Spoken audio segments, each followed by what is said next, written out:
The frost cracked under Eli's boots, a sound like tiny bones breaking.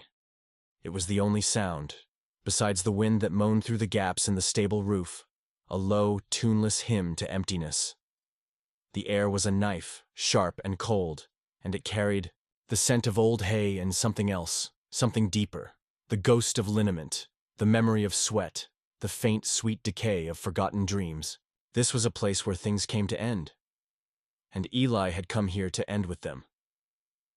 What do you do when the only thing left of someone you loved is a horse they left behind? The letter from the lawyer had been clinical. A dry list of assets and liabilities. His uncle was gone. The cancer, swift and brutal, had seen to that. And amidst the dusty furniture and unpaid bills was a single, living inheritance. A thoroughbred named Lethe. Of questionable value, the document had stated. A phrase that now echoed in the hollow of Eli's chest. He stood in the center of the aisle, a stranger in a cathedral of silence, feeling the weight of a grief that wasn't entirely his own, but had been passed to him like a burdensome, unwanted heirloom. He found the horse in the last stall. The nameplate was tarnished, the letters barely legible. Lethe. The river of oblivion, of forgetting. It felt like a cruel joke. And then he saw him. It wasn't the horse's size, though he was tall, all long, elegant lines and taut muscle gone, soft at the edges. It was his eyes. They were not the warm, liquid brown of storybook horses. They were dark, deep-set, and held a stillness that was unnerving. He didn't startle at Eli's approach. He didn't nicker for food or attention. He simply stood, a statue woven from shadow and twilight, watching. His coat was a deep, murky bay, the color of a forest floor at midnight, and down his neck, tangled in his rough, unkempt mane, was a single, perfectly braided lock of hair, tied with a frayed red thread. A relic, a flag on a grave, Eli's own. Hart was a guarded, shuttered thing. He'd come here to arrange a sale, to tidy up the loose end of a life and return to his own quiet apartment, his own predictable grief. He had no room for this, for the silent, overwhelming presence of this animal that seemed less a creature and more a monument to loss. He unlatched the stall door, the iron groan far too loud in the quiet. Lethe's ear twitched. A minute, precise adjustment. That was all. His breath plumed in the cold air, steady and slow. Eli stepped inside, the straw rustling underfoot. He kept his movements small, his energy low. He was a man who understood the language of withdrawal, of not wanting to be touched, and he spoke it fluently now. "Hey," he whispered, the word tasting like dust. The horse's head turned a fraction, those ancient eyes tracking him. There was no fear in them, no curiosity, just a bottomless, weary observation. Eli could see the fine tracing of veins beneath the thin skin, the white star on his forehead like a faded asterisk, as if nature itself was annotating him. See footnote, on failed potential. He reached out a hand, his fingers trembling not from the cold, but from the sheer vulnerability of the gesture. He stopped a foot from the velvet muzzle, offering nothing, asking for less. Lethe lowered his head. His nostrils flared, once, twice, drawing in Eli's scent, city soap, wool coat, the salt of a long drive, the bitter echo of sorrow. It was an assessment, a reading. For a long moment nothing happened. The wind whistled. Somewhere, a loose piece of tin clattered rhythmically against a roof. Eli felt the foolishness of it all. This absurd pilgrimage for a man he'd loved but never quite understood, culminating in a silent standoff with a creature that seemed to embody that very mystery. He began to pull his hand back, the rejection a cold stone in his gut, confirming every lonely thing he already knew. Then, Lethe moved. It wasn't a sudden motion. It was a slow, deliberate lean. He didn't nuzzle or seek affection. He simply extended his neck and pressed the soft, warm plane of his nose against Eli's still outstretched palm. It was not a caress. It was a transfer of weight. A profound, undeniable leaning. The heat of him was shocking. It was life, raw and undeniable, in this place of endings. Eli's breath caught. He didn't move. He just stood there, feeling the incredible warmth, the softness of the hair, the solid living bone beneath it. He felt the horse's breath on his wrist, a steady, rhythmic tide. This was not the action of a pet. It was the gesture of one burdened soul acknowledging another, a silent treaty in the cold. He stood there until his fingers grew warm, until the knot in his chest loosened just enough to let a single, ragged breath through. He finally lowered his hand, the ghost of that warmth, still imprinted on his skin. He turned to leave, the practicalities of feed and water and shelter waiting. The task felt different now, less like a chore, more like a pact. He was halfway down the aisle, the frost crunching again under his heels, the weight of the day beginning to settle on his shoulders, when he heard it. A soft, heavy footfall in the straw behind him. Then another. He stopped and turned. Lethe was out of his stall. He stood in the aisle, his dark form a cutout against the gray winter light filtering through the open door. He wasn't agitated, he wasn't pacing. He was just there, standing, watching Eli. His lead rope trailed behind him on the dirty concrete like a forgotten promise. He had followed him. Eli didn't know why. He didn't understand this horse, this place, or the lonely man who had left them both behind. But in the deep, quiet watchfulness of that animal's gaze, he felt a question he had no answer for, a pull toward a mystery he was only just beginning to sense. The race was over. The stands were empty. But somewhere deep inside this forgotten creature, a starting gate had just sprung open. The silence in the old stable became their new language.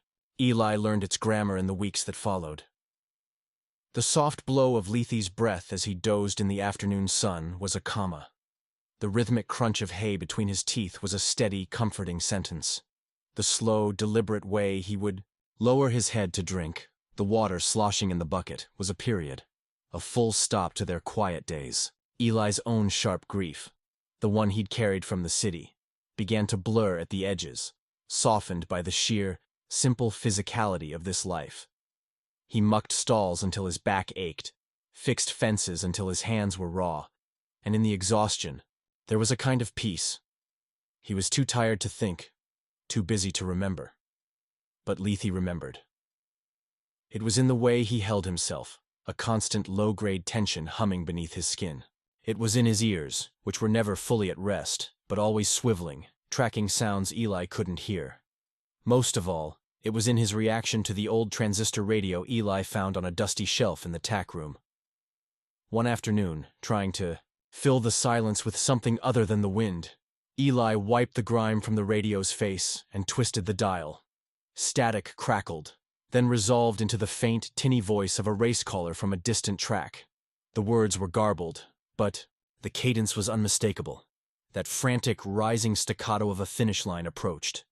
A shiver went through the stable. Eli turned. Lethe was rigid in his stall.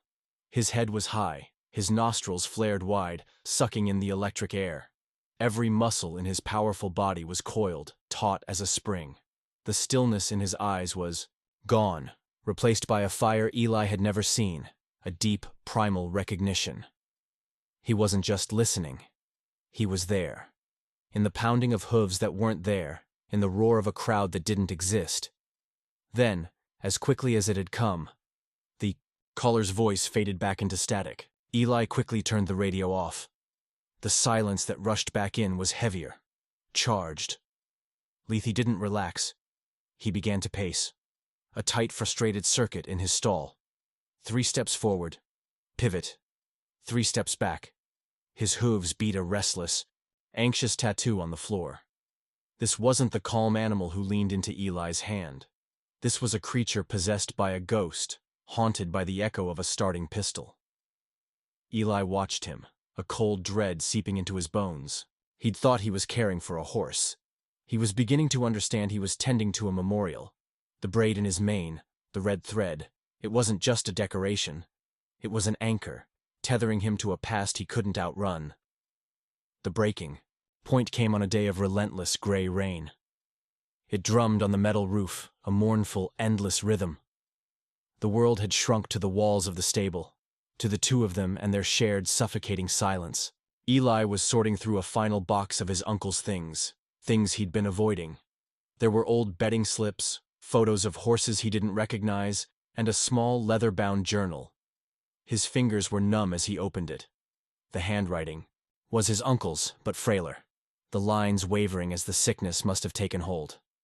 It wasn't a diary of feelings, it was a ledger of failure. Lethe, Belmont, fated bad. Last, Lethe, Pimlico. Bumped at the start. Pulled up.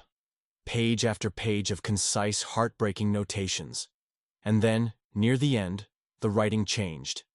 It grew slower, more deliberate. Each letter pressed deeply into the paper. They say he's a failure, that he has no heart. They don't see it. They see him stop when the others rush on. They call it quitting. I see him listening for a sound the rest of us can't hear. He's not running from the race. He's running towards something else, something past the finish line. I failed him. I tried to make him into what they wanted. I never learned what he was. The braid is for his mother. Swift River. She was the only thing he ever loved without fear.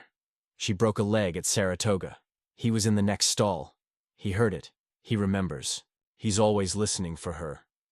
Eli's vision blurred. He saw it all. Not the failed racehorse, but the terrified colt. The one whose world had ended with the sound of a single terrible crack. The one who, ever since, had been running not to win, but to find the one thing he'd lost in the noise and the dust and the screaming. He wasn't a failure. He was the most loyal creature on earth, still running a race that had ended years ago, chasing a ghost only he could see. A sob tore from Eli's throat, raw and ugly. He crumpled, the journal falling to the damp straw. He cried for his uncle, for his regret, and his too-late understanding. He cried for the magnificent broken animal in the stall, a prisoner of a memory. But mostly, he cried for himself, for the lonely, guarded heart he'd carried for so long, recognizing its mirror image in a horse who loved a ghost. He wept until his ribs ached, his shoulders shaking, the rain on the roof the only witness to his unraveling. Then, he felt a warmth at his back. A slow, steady breath stirred the hair on his neck. Lethe had stopped his pacing. He had left his stall. He stood over Eli, not touching him, not demanding anything, just standing. His great body formed a shelter from the damp air. His head was low, his breath a warm, rhythmic tide against Eli's spine. He didn't nuzzle. He didn't whinny. He simply bore witness. He held the space for Eli's storm, a solid, silent bulwark against the grief, just as Eli had, in his own way, been holding space for his. The horse, who flinched at every loud noise, stood perfectly, still for the loudest, most human sound of all. The rain softened. Eli's breathing slowed, matching the steady rhythm of the breath on his neck. The storm inside him passed, leaving a quiet, hollowed-out calm in its wake. He leaned back, just slightly, until his shoulder rested against Lethe's solid leg. They stayed like that for a long time. In the quiet stable, two creatures who had finally, silently, announced their presence to each other's loneliness.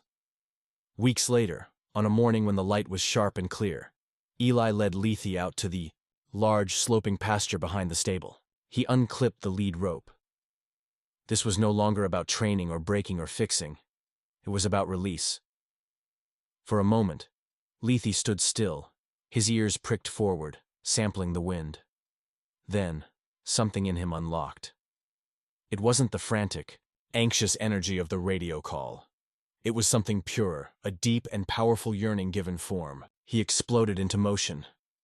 But he didn't run in a circle. He didn't run like a horse confined to a track. He ran for the far horizon, his strides eating up the earth, powerful and impossibly graceful. He ran up the hill and along the fence line, his mane and tail streaming behind him like banners, not from speed, but from the sheer joyous purpose of his movement. He ran as if he was finally answering a call only he could hear. Eli watched, his heart in his throat, as the horse became a speck against the vast open sky. He wasn't afraid he'd run away. He knew, with a certainty that felt as deep as bone, that Lethe was simply running the race that was always in him. The one that didn't end at a finish line painted in the dirt.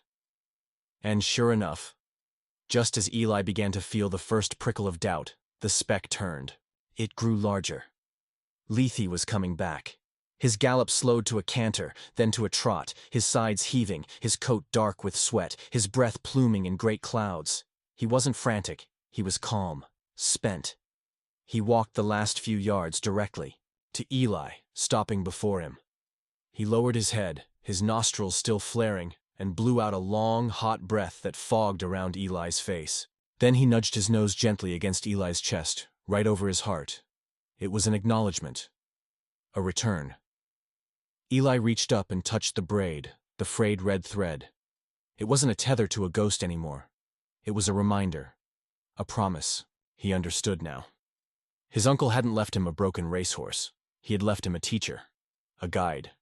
The ones who seem the most lost are often just listening to a different call. And sometimes, the most profound journey isn't about winning the race set before you.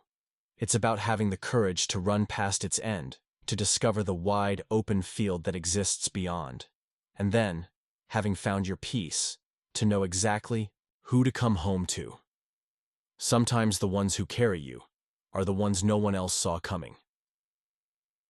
If this story found a home in your heart, if you felt that quiet understanding settle in your chest, then you know this is more than just a channel. This is a place where we remember the things that truly matter. Do that for us. Press subscribe. Leave a comment and tell me what you felt. And most importantly, tap that bell so you're here for the next story. Because tomorrow, we have another one waiting, and it just might change everything.